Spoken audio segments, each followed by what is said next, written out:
Hello everyone, welcome to Logic Medico.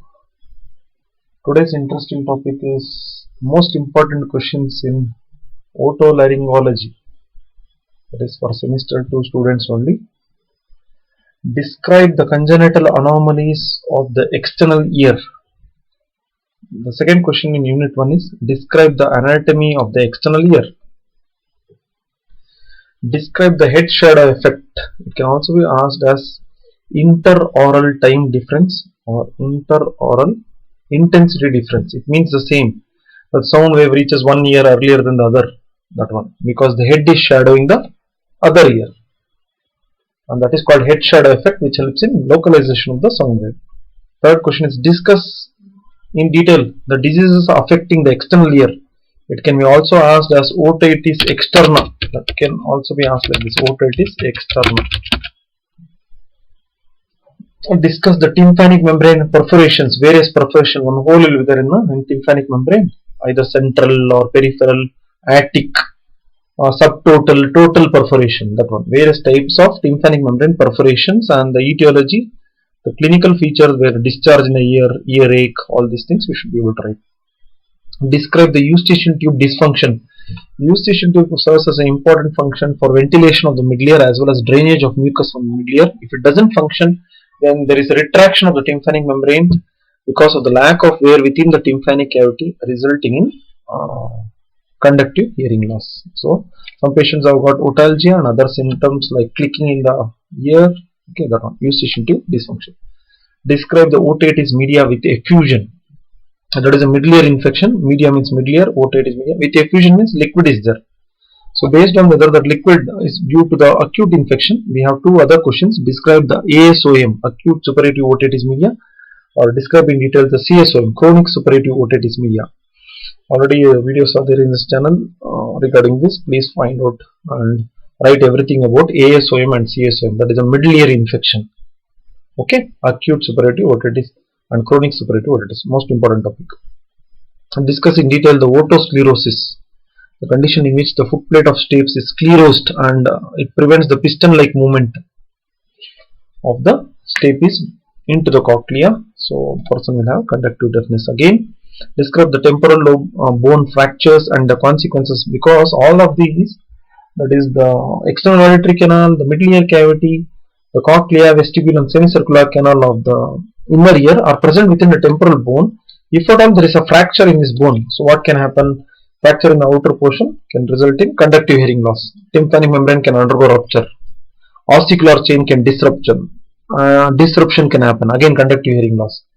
There will be hematoma, blood clot within the middle ear cavity. Then cochlea fracture can result in nerve deafness, sensory neural hearing loss. The fracture in the semicircular canal results in loss of equilibrium, especially the kinetic equilibrium. If there is a fracture in the vestibule where the macula is present, so there can be loss of even static equilibrium. The person cannot sit or stand because the macula has been damaged. So based on that, because temporal lobe, petrous part of temporal lobe, temporal bone is the area where the organ of hearing and equilibrium is present. So based on that, if you know the functions of that, you will be able to write this. And the last question in unit 1 is describe the facial palsy or Bell's palsy, where the person, the seventh cranial nerve, if it is damaged, because it travels through the medial wall of the middle ear, above the cochlea and the posterior wall of the middle ear before coming outside. That is called the facial canal, bony canal. So the facial nerve can get damaged within this. This facial nerve mainly supplies the muscles of facial expression. So the person with middle ear infection and inner ear infection can end up in facial palsy. If it is of unknown etiology, we call it as Bell's palsy. It's called as Bell's palsy. Okay. So these are the important questions in unit 1. Coming to the unit 2.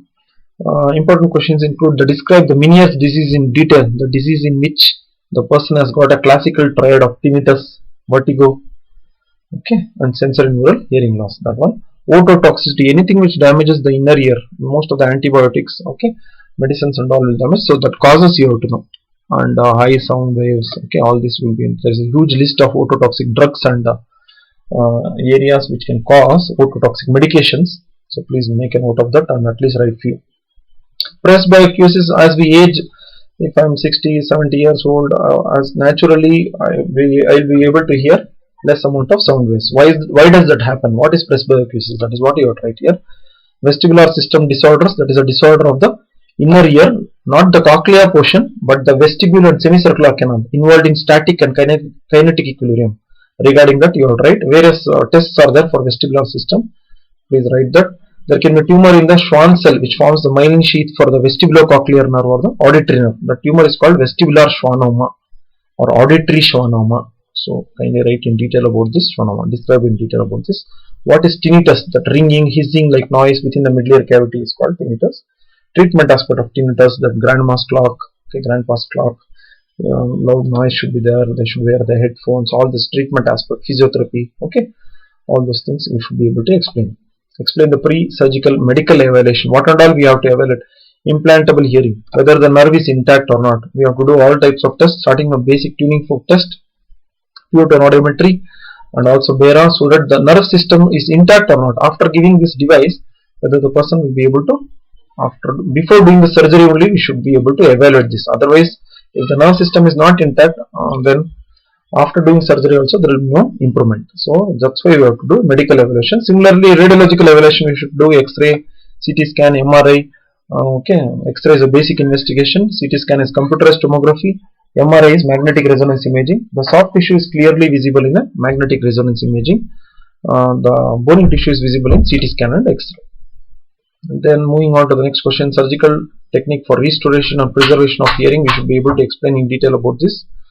The surgical technique involved, and post-surgical care and complications which are possible following a surgery like cochlear implant or any surgery including cochlear implant or any other surgery, middle ear implant. We should be able to explain the complications possible in that.